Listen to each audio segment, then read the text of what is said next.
કરવી છે। જોશીમઠમાં કપડવંજના 33 પ્રવાસીઓ સુરક્ષિત છે। સાંસદ ધારાસભ્યના પ્રયત્નોથી રસ્તો ખુલ્લો કરાયો છે।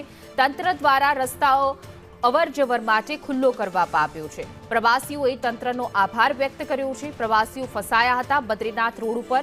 ભૂસ્ખલનથી જોશીમઠથી બદ્રીનાથ રોડ હતો બંધ, જેમાં સાંસદ અને ધારાસભ્યના પ્રયત્નોથી રસ્તો જે છે તે ઝડપથી ખુલ્લો મૂકવામાં આવ્યો છે।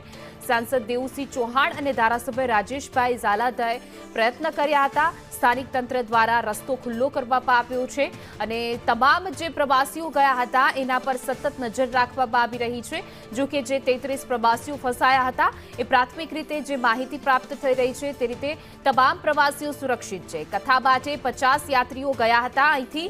જો કે ગઈકાલે તેઓ બદ્રીનાથ જવા માટે નીકળ્યા હતા, જ્યાં ભૂસ્ખલન રસ્તામાં થતા 33 પ્રવાસીઓ ફસાયા હતા, જેમાંથી હવે 33 પ્રવાસીઓ સુરક્ષિત છે।